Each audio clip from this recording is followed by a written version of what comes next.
Yeshua Mashiach, Yeshua Mashiach, Yeshua Mashiach. De sa bouche doit sortir la conviction. Comme le Saint-Esprit convainc le péché, il doit mener les hommes à la conviction et non à l'accusation. Et donc, Apocalypse chapitre 12,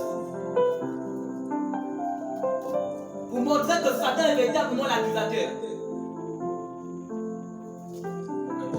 Apocalypse chapitre 12, à partir du verset 8. Apocalypse chapitre 12, à partir du verset 8. Mais ils ne furent pas le plus fort, et leur placeur de nuit fut trouvé dans le ciel. Et il fut précipité au grand dragon, le serpent ancien, l'appelé le diable et Satan, celui qui séduit toute la terre, et fut précipité sur la terre. Et ses anges furent précipités avec lui. Et j'entendis une voix forte dans le ciel qui disait: Alléluia! Le salut est arrivé, ainsi parce que la force de notre Dieu et la puissance de son Christ. Alléluia! Car l'accusateur de nos frères qui les accuse devant notre Dieu jour et nuit a été précipité. Alléluia! Père, que ton nom soit béni, que ton nom soit glorifié, Père, pour Alléluia. la délivrance que tu accordes maintenant à tes enfants qui étaient sous le joug de l'accusation. Père, je vois les chaînes brisées, je vois les tombeaux ouverts, je vois les prisons renversées. Et au nom de Jésus, la restauration est dans le cœur de ton peuple. Et je vois un lion qui se lève, je vois un lion qui se lève, je vois un guerrier qui se lève, qui était retenu captif par l'accusation, par la culpabilité. Au nom de Jésus, je vais relire cette parole. Mon frère, écoute cette parole. C'est une parole d'espérance. C'est une parole de feu. Et puis, il est écrit dans Apocalypse 12, à partir du verset 10. Et j'entendais dans le ciel une voix forte. Et j'entends ce soir une voix forte. J'entends ce soir les trompettes qui résonnent et qui déclarent. Alléluia. Et qui déclarent. Qui disait: maintenant. Je dis maintenant. Maintenant même. Pendant que tu cites cette vidéo, je dis maintenant. Le salut est arrivé. Le salut, c'est la délivrance. Le salut, c'est la guérison. Le salut, c'est la restauration. Je n'avais plus de salut. J'étais dans la culpabilité. J'étais dans la condamnation. Parce que l'accusateur régnait. Frère, c'est profond ce qui est déclaré ici. La Bible déclare: le salut est arrivé. Ainsi que la puissance. Le salut vient avec la puissance. Le salut vient avec la puissance. Le salut est arrivé. Ainsi que la puissance. Et le règne. Mon frère, le salut vient dans ta vie. Et la puissance te délivre. Et Dieu vient régner en toi. Pourquoi? Et de notre Dieu. Et l'autorité de son Christ. Car il a été précipité. La Bible déclare l'accusateur de nos frères. Frère, c'est profond. Tant que l'accusateur n'était pas précipité, il ne peut pas avoir le salut. My God! Toutes les personnes qui sont sous le joug de l'accusation ne peuvent pas avoir le salut. Il faut que l'accusateur soit précipité pour que le salut soit annoncé. Aussi pour ça l'apôtre déclare: j'ai entendu une voix forte. Une voix forte. Et ce soir, comme une voix, comme une trompette, nous voulons crier que le salut est disponible. Parce que désormais, ceux qui t'accusaient, ceux qui te culpabilisaient, sont précipités. Sont précipités. Sont précipités.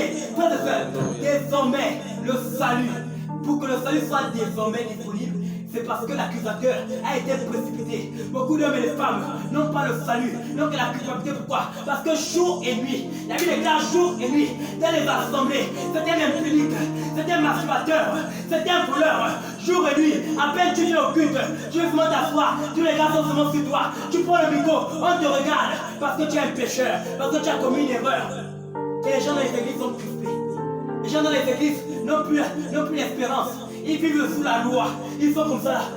C'est la loi. C'est la loi. C'est la loi. Oh frère, non, c'est pas le royaume. Les gens ne veulent même pas aller dans les églises. Et on dit que c'est parce qu'ils n'aiment pas la parole de Dieu. C'est faux, c'est pas la parole de Dieu. Jésus n'a jamais été un accusateur. Le Dieu tout-puissant qui est Jésus-Christ n'a jamais été un accusateur. Et on va le voir. Frère, je relis. Mais ils ne furent pas les plus forts, verset 8. Et leur place ne fut point trouvée dans le ciel. Et il fut précipité le grand dragon, une des faces du diable. Le serpent ancien, deuxième face du diable. Appelé le diable, troisième face. Et Satan, celui qui séduit toute la terre, il a été précipité sur la terre et ses anges furent précipités avec lui. Frères et sœurs, c'est là que commence maintenant notre enseignement. Nous étions dans l'introduction. Attachez les ceintures, parce que là on va décoller. Frère, la Bible déclare qu'il fut précipité où? On y ressort, il fut précipité où? Sur la terre, frères et sœurs. Où est-ce que nous sommes aujourd'hui? Aïe, aïe, aïe, aïe, aïe, aïe. Il a accusé dans le ciel. Mais il n'était pas le plus fort là-bas. Il était précipité quoi?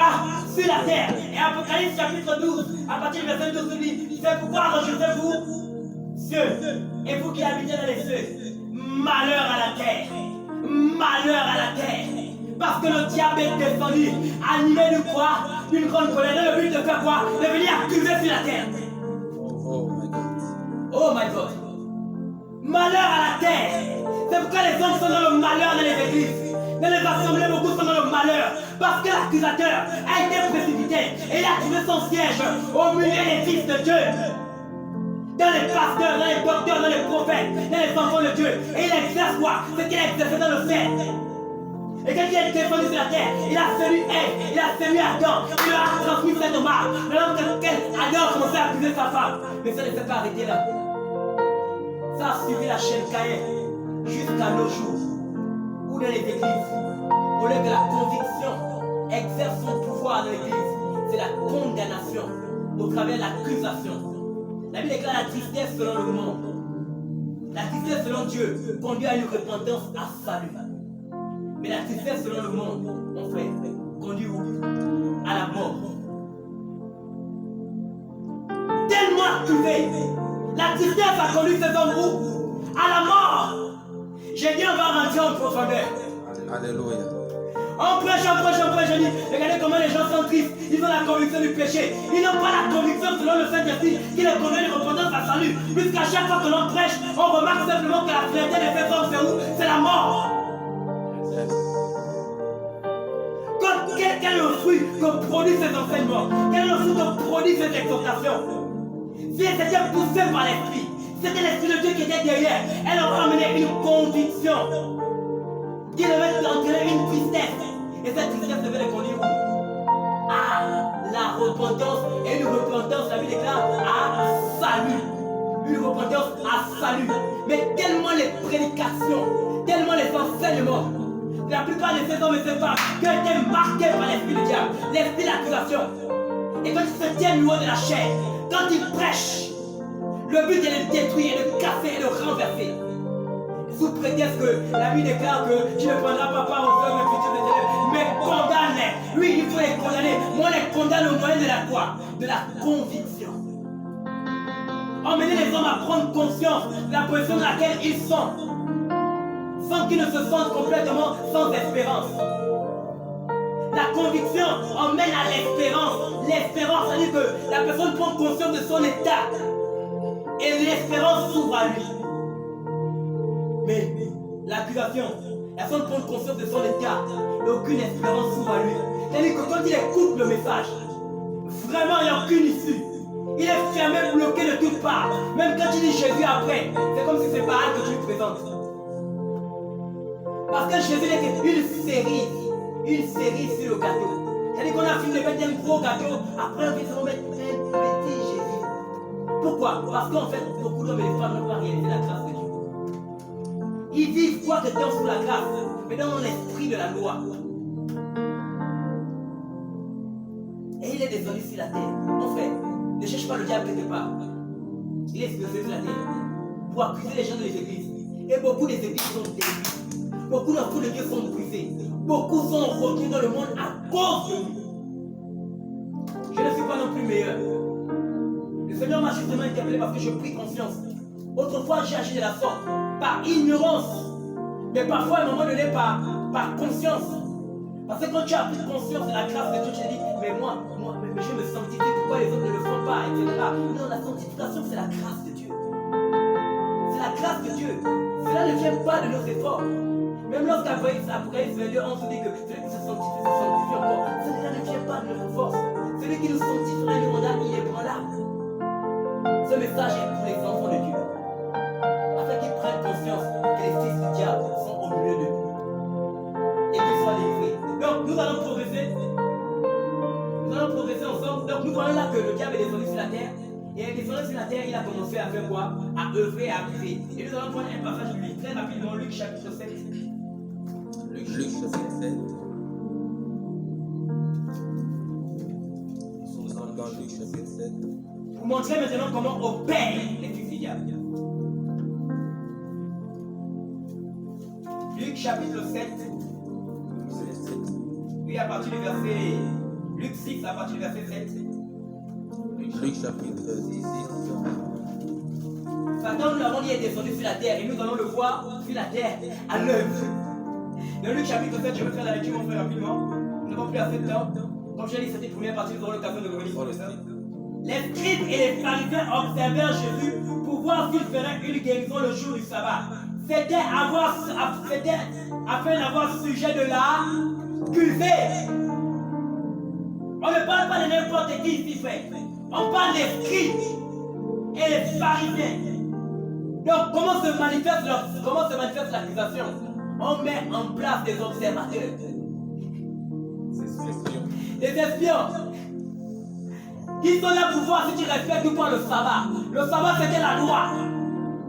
Dans les églises, des lois ont été établies. Et il y a les observateurs. France 24, les observateurs. Partout dans le monde, afin de voir si vous respectez la loi ou pas la loi. Afin d'avoir sujet de vous accuser par rapport à la loi. Seigneur Jésus, les églises sont devenues quoi? Les assemblées sont devenues des lieux où on s'accuse matin et soir. Pourquoi? Parce qu'il y a des scribes et des pharisiens qui sont là pour épier la liberté des gens. Pour regarder les vies des gens, afin de trouver la moindre faille, le moindre péché. L'église n'est pas un lieu là où on a des caméras et des loups pour chercher le pécheur tout le temps. Si vous voulez trouver le péché, allez dans le monde. L'église est un lieu où on vient adorer le roi des rois, le Seigneur des seigneurs. On vient dévouer un culte à l'éternel des armées. Et par sa présence, par sa glorieuse présence, il convainc les hommes de péché, de justice et de jugement au moyen de son esprit. Mais les gens n'ont même plus peur de Dieu, ils ont maintenant peur des prédicateurs, des pasteurs, des prophètes. Oh Seigneur Jésus. Voici comment ça se passe. Dans les églises, les gens sont devenus des spécialistes. Des petits diables. Cherchant à observer les vies des gens, cherchant à apprendre les paroles des gens, des choses, pour pouvoir les accuser. On peut le voir tout au long de la Bible. Mais on va terminer aujourd'hui. On va prendre ensemble Jean chapitre 8. Jean chapitre 8.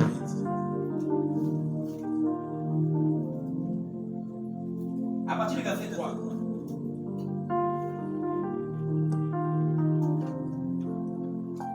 Jean 8, 3. Jean chapitre 8 à partir du verset 3. Tu lis ça avec tonus, mon frère. Jean 8. À partir du verset 3.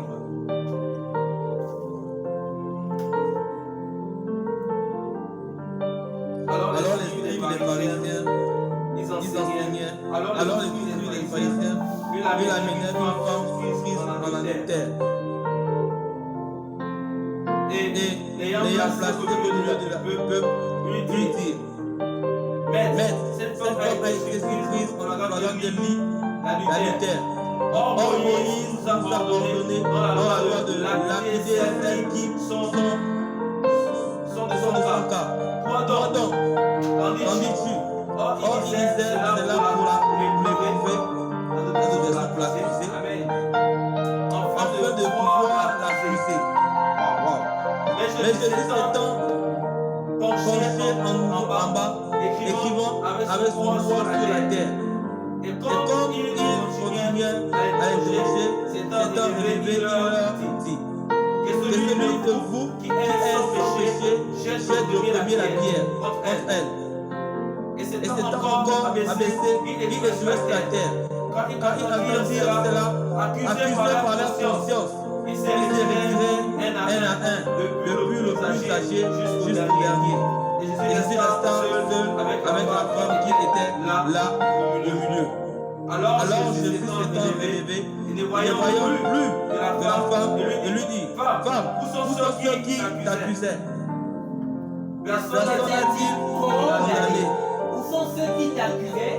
Personne ne t'a-t-il condamné? On voit encore au travers de ce passage à partir du verset 10 que l'accusation a donc pour objectif de conduire à la condamnation. Et c'est l'histoire de la femme adultère, prise en plein flagrant délit d'adultère. Ils emmènent devant Jésus, pensant que Jésus n'était qu'un simple prophète, pensant que Jésus n'était qu'un simple homme. En tel était celui qui avait donné la loi. Et il va leur donner un coup. Et c'est le coup que nous voulons donner aussi aujourd'hui par la grâce de Dieu. Alléluia. Il va leur donner un coup de la loi dans la grâce. Frères et sœurs, c'est ce qui se passe dans les églises aujourd'hui. Alors que beaucoup d'hommes et de femmes, avec la bonne volonté de servir Dieu, sont tenus captifs par le monde aujourd'hui. Tellement ils ont été épuisés qu'ils ont fait comme Judas. Ils sont les autres. Ils n'ont plus la force. Ils vivent avec une telle culpabilité qu'ils ne trouvent pas la force de se relever. Ils ne croient même plus en eux-mêmes. Ils ne croient même plus en la puissance du sang précieux de Jésus-Christ par lequel ils ont été rachetés. Tellement les hommes leur ont fait croire qu'ils étaient tellement saints, et qu'eux ils étaient tellement pécheurs qu'ils ne peuvent même pas atteindre un peu la grâce de Dieu. C'est pourquoi Jésus est-il venu? Pourquoi est-il mort? Je lis à partir du verset 11. Elle a répondu, non Seigneur, et Jésus dit, je ne te condamne pas non plus, va et ne pêche plus. Je ne te condamne pas non plus, va et ne pêche plus. Je ne te condamne, je ne t'accuse pas non plus, va et ne pêche plus. Jésus, notez que dans ce passage, quelque chose qui me dépasse, c'est que Jésus dit que celui qui n'a pas péché parmi vous jette la première pierre. Et tous se sont sentis accusés par leur pensée. Ça veut dire que si en ce lieu-là, il y avait quelqu'un qui n'avait pas péché, il devait lancer la première pierre. La Bible dit que Jésus a péché. Jésus a-t-il péché? Jésus a-t-il péché? Jésus n'a pas péché, il devait lancer la pierre. Pierre, Jésus devait lapider cette femme parce qu'il était sans péché. Mais la grâce, c'est quoi? La grâce, c'est la capacité à s'identifier à la personne qui est en face de toi. Et là, Jésus était dans la position de Jésus homme, en même temps Jésus Dieu. Et là, dans sa forme de homme, il s'est identifié à cette femme. En prenant sur elle son fardeau, en prenant sur elle son péché. Et alors, surtout, il ne veut pas la condamner. Mais parce qu'il a pris son péché, il a rendu libre. Verset 6, il dit cela pour l'éprouver afin de pouvoir l'accuser. Mais Jésus s'étant baissé, écrivit avec le doigt sur la tête. Donc, frères et sœurs, nous voyons des pharisiens qui viennent l'accuser. Ils emmènent cette femme devant Jésus dans le but de l'accuser et de la condamner. Et dans le but aussi d'accuser Jésus. Mais Jésus va faire preuve de sagesse. Il va manifester la grâce de Dieu. Et quand cette femme va recevoir la grâce de Dieu, cette femme va devenir une femme d'impact. Pourquoi? Parce que celui à qui on a beaucoup pardonné, la Bible déclare qu'il aime beaucoup. Donc celui à qui on manifeste beaucoup l'amour finit par s'attacher fermement au Seigneur. Et si les hommes et les femmes dans les églises reçoivent l'amour malgré leurs erreurs, malgré leurs fautes, non pas que nous cajolons, non pas que nous ne dénonçons pas le péché, mais si nous les emmenons une réelle conviction, quand ces hommes et ces femmes vont se relever, ils sauront des terribles hommes et des femmes engagés dans la cause du Christ. C'est pourquoi, frères et sœurs, nous allons mettre un terme à ces moments, au temps. Nous reviendrons la semaine prochaine par la grâce de Dieu, si le Seigneur le permet, afin de pouvoir aborder davantage d'autres aspects.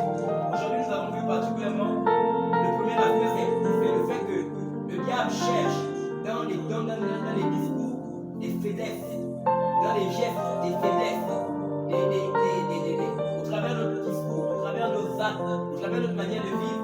L'ennemi cherche tous les moyens possibles pour nous accuser par rapport à la loi. Et on se rend compte que dans les églises aussi, les sur l'essentiel, ils sont concentrés tellement sur les vies des gens et ils passent leur temps à observer les vies des gens dans le but de les accuser. Nous avons compris qu'en réalité, l'accusation ne vient pas de Dieu. L'accusation vient du diable. Et c'est Satan qui est le chef même de l'accusation. Et en tant qu'enfant de Dieu, nous devons mener les hommes et les femmes à la conviction du péché. La conviction du péché conduit à une repentance à salut. Mais l'accusation conduit à la condamnation conduit à la culpabilité qui conduit complètement à la mort, au désespoir. Voilà pourquoi beaucoup d'enfants, d'hommes et de femmes de Dieu sont refroidis dans les maisons. Ils n'arrivent plus à aller se rassembler, ils ne croient même plus en eux, ils ne croient même plus que Dieu leur a pardonné, ils ne croient même que toutes ces choses sont complètement désespérés. Ils ont besoin à nouveau de voir la lumière briller. Et ce soir, le Seigneur a permis que cette parole vienne afin que vous puissiez à nouveau voir la lumière briller. Frères et sœurs, je viens de la part du Seigneur nous dire que Jésus est mort à la croix, son sang a coulé afin que nous soyons justifiés. La Bible déclare que le sang d'Abel a crié vengeance, mais le sang de Jésus ne crie pas vengeance. Le sang de Jésus crie justification, restauration, délivrance. Son sang a coulé afin de nous délivrer, de nous laver de tous nos péchés. C'est pourquoi si tu es tombé dans un péché, dans une situation difficile, même si tu as roulé dedans 7 fois, 4 fois, je ne sais pas dans quel état tu te tiens. Je sais une seule chose, c'est que le Seigneur Jésus est assis à la droite de Dieu le Père, où il intercède jour et nuit en notre faveur. Nous avons un avocat auprès du Père. C'est Jésus qui fait. Il te suffit de prendre conscience que Satan t'a eu. Il suffit de prendre conscience que Satan t'a aveuglé. Mais si tu mets ta grâce, ta foi en Jésus, tu seras sauvé. Gloire soit en Dieu notre Seigneur Jésus-Christ. Waouh. Des moments, c'est vraiment magnifique. Sur ce message. Homme de Dieu, pendant que vous étiez en train de parler, dans mon esprit, je voyais l'histoire de deux frères. Celui qui va recevoir des biens, il va gaspiller. Et l'image qui me revenait, c'était plus l'attitude de l'aîné à l'égard de son petit frère. Il va accuser son petit frère parce qu'il va rappeler la conscience de son père, que moi je suis avec toi, je te servis, et lui, il a fait le méthode avec ses biens. Comment à lui tu me permets encore de revenir à la maison. Et moi je suis là, tu n'as pas prêté attention à moi. Et le fait de vouloir tout emmagasiner la parole, on devient des monstres. On devient comme des monstres. Pourquoi? Parce que le péché partout, on sent le péché partout et on voit les autres comme étant des impurs. Et tu vas voir ces gens de personnes. La Bible déclare que Dieu élève les hommes et il rabaisse les orgueils parce que c'est une forme d'orgueil. Sans le savoir, c'est une forme d'orgueil parce que penser être supérieur aux autres, mais celui qui est supérieur, c'est Jésus. Celui qui est au-dessus de tout le monde, c'est Jésus. Nous sommes tous faibles, c'est Jésus qui est fort. On a vu des saints comme les Samson, on a vu des exemples, beaucoup des exemples de ces hommes de Dieu, des David, et ils ont su reconnaître qu'ils étaient des hommes faibles et ils ont marché avec le Seigneur. Et Dieu a élevé certains, d'autres, il y a eu des choses qui se sont passées. Bref, mais ce message, j'aimerais dédier à toi qui nous observe ce soir. Peut-être tu es tombé, tu étais chassé d'une assemblée et tu es déstabilisé. Je t'invite à revenir au Seigneur, comme le Fils prodigue. Ne t'appuie pas sur cette assemblée. Celui qui a touché ton cœur ce jour-là, ce n'est pas une assemblée, ce n'est pas un pasteur, ce n'est pas un prophète, ce n'est pas un ancien d'une église. Tu l'as rencontré seul, c'est Jésus-là.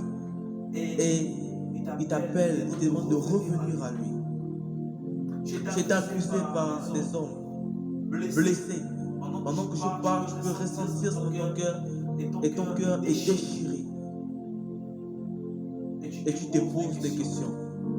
Est-ce que si je reviens au Seigneur, ce ne serait pas les mêmes choses?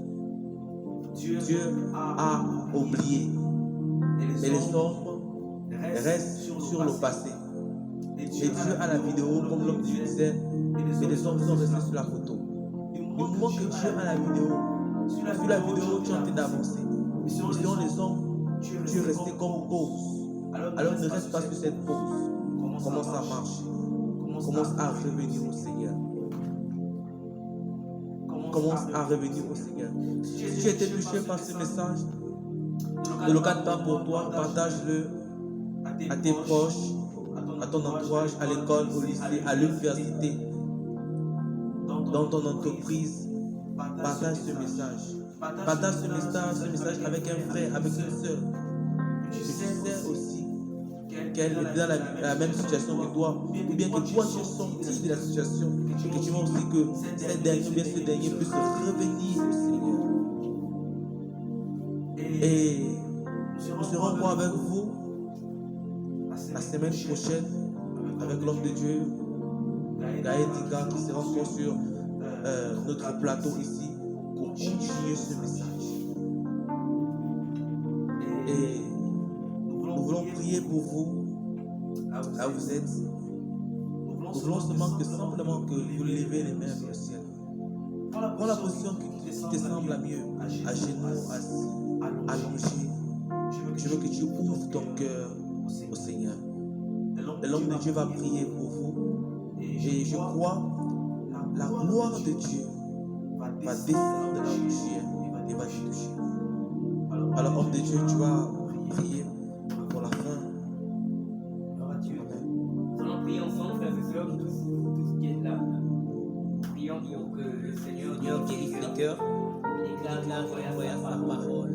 Et sa parole les guérit. Au nom de Jésus. Par cette ouverture, nous sommes guéris. Il a été fragile.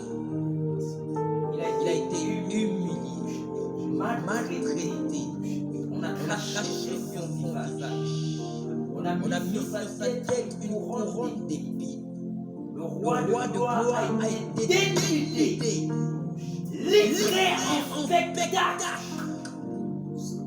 rejeté de tout, afin que Dieu soit sauvé. Maintenant, c'est pour toi qu'il a payé le prix. C'est pour toi qu'il est resté muet devant ceux qui le donnaient. C'est pour toi, mon frère. C'est pour toi, ma soeur. Ne laisse pas le monde te condamner. Ne laisse pas les hommes te condamner. Mais regarde à la croix. Regarde à la croix. On lève les yeux vers les montagnes. D'où te vient le secours. Le secours te vient de la puissance de la croix. Où tout a été accompli. Je déclare maintenant que toutes les blessures des cœurs soient guéries au nom du Fils de Jésus. Je viens arracher les paroles qui étaient restées dans ta conscience, qui étaient restées dans ton esprit. Je viens déchirer l'image et les actes que les hommes t'avaient collés au nom de Jésus. La honte t'appelle le nom de masturbateur, de prostituée, d'impudique. Les hommes te regardent par rapport à tes fautes. Les hommes te reconnaissent par rapport à tes erreurs. On est dit le flyérique. Mon Dieu, il se débarrasse. Celui qui est tombé, mais au nom de Jésus, je viens comme la Bible déclare. L'argent des honneurs pour condamner ont été déchirés. Je viens de détruire les actes que les hommes ont rédigés sur toi par rapport à tes erreurs. Au nom de Jésus. Au nom puissant de Jésus qui fait Nazareth, je déclare que les hommes rédigés à cause de les assemblées, les hommes et les femmes sont déchirés, car ce soir, les accusateurs ont été ressuscités, et désormais, le salut entre dans ton cœur, le salut entre dans tes pensées. Je t'appelle ma fille, je t'appelle mon fils, il t'appelle princesse, il t'appelle prince, au nom de Jésus, il t'appelle justifié, il n'a plus de condamnation. Ceux qui sont en Christ, je déclare que ce soir, il n'y a plus de condamnation, il n'y a plus de condamnation, car la loi de l'accusation est prise ce soir, la loi de la culpabilité est prise ce soir, et je déclare la loi du salut, la loi de la délivrance, la loi de la délivrance, au nom de Jésus. Oh Seigneur, souviens-toi Seigneur de ces pasteurs et ces prophètes, et ces docteurs, et ces serviteurs, ces personnes qui te servent véritablement, mais qui sont accusés, Seigneur Père, qui sont traités de tous les noms de magiciens, de sorciers, de faux prophètes, mais qui, Seigneur, te servent sincèrement, véritablement, Seigneur Père, qui ont été cherchés, qui ont été affectés, dans la réputation a été complètement falie. Père, que ta grâce leur partage, afin que la joie du Saint-Esprit les accompagne pour toi. Père, je déclare au nom de Jésus, ceux qui ne dansaient plus danse, ceux qui ne sautaient plus sautent, ceux qui ne criaient plus crient au nom de Jésus. Je déclare que la louange leur partage, l'adoration leur partage, Seigneur Père. Désormais le voile, Seigneur Père, que les hommes avaient mis et qui les empêchaient d'avoir une libre entrée dans le cœur. Nous le déchirons ce soir au nom de Jésus. Et nous déclarons, Seigneur Père, qu'ils ont désormais une libre entrée, Approche-toi, mon Père, approche-toi, ma soeur. Le sang a coulé. Tu peux entrer dans la présence de Dieu. Tu peux entrer dans le sanctuaire. Au nom de Jésus, Père, que ton nom soit béni, que ton nom soit glorifié. Seigneur, garde-nous dans tes voies, garde-nous attachés à toi, que toute la gloire te vienne. Au nom de Jésus. Amen.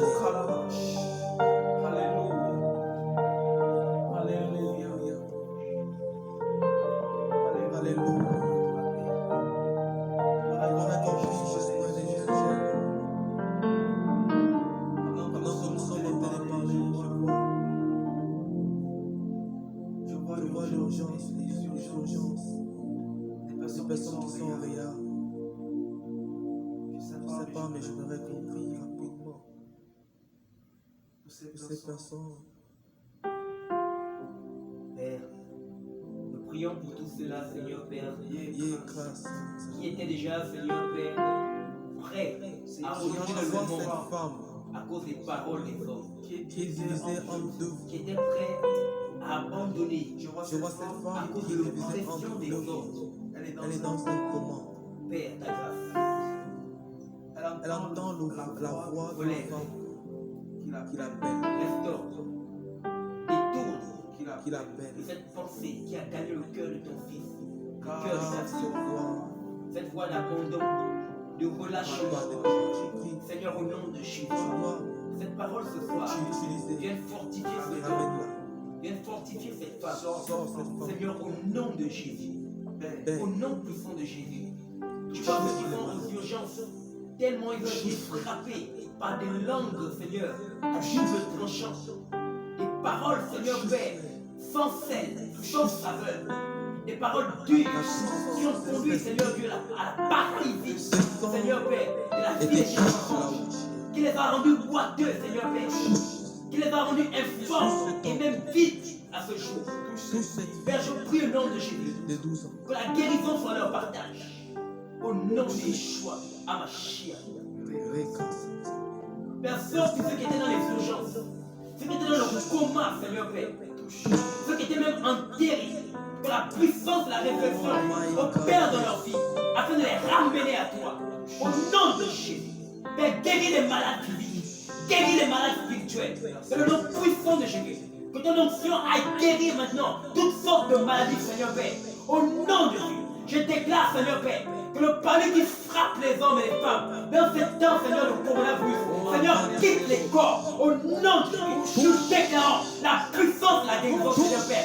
Maintenant, Seigneur Père, que ta main soit sur ces maisons, Seigneur Père. Tous les hommes et les femmes, Seigneur Père, sont cloués, Seigneur Père, par le palu. Au nom de Jésus. Au nom de Jésus. Père, guéris maintenant. Relève, Seigneur Père. Ceux qui n'ont pas les moyens pour aller à l'hôpital, qui n'ont pas de clan GS, Seigneur Père. Je déclare que la guérison vienne les trouver maintenant. Au nom de Jésus. Que la puissance de ton esprit opère sur leur vie. Qu'ils soient restaurés. Qu'ils se relèvent, Seigneur. Au nom de Jésus. Tu donnes de ces enfants, Seigneur, qui sont malades. Que ta grâce soit sur eux. Guéris ces enfants, Seigneur Père. Étends ta main, Seigneur Père, sur, Seigneur Père, les nouveau-nés. Seigneur, au nom de Jésus, qui ont la grippe, Seigneur Père, cette maladie, Seigneur, ces maux qui peuvent détruire facilement un enfant nouveau-né. Père, ta grâce, étends ta main, au nom de Jésus. Étends ta main sur ces enfants nouveau-nés. Père, au nom puissant de Jésus qui fait la vraie. Souviens-toi des cancéreux, Seigneur Père. Souviens-toi des diabétiques, Seigneur. Au nom puissant de Jésus qui fait la vraie. Souviens-toi, Seigneur, de le voir de ceux qui ont les myomes, Seigneur Père. Souviens-toi toi, Seigneur Dieu de gloire, Père, au nom de Jésus. Franchise. Tu es le Dieu de Lâche. guérison. De la Les guérison femmes pour et le les corps. hommes qui souffrent des calculs rénaux. Je déclare toi, calcul, libère son corps au nom de Jésus. Des femmes qui souffrent des tensions, qui est prêt à la mener à la paralysie. Esprit de paralysie, lâche son corps au nom de Jésus. Merci Saint-Esprit. Le temps nous est imparti.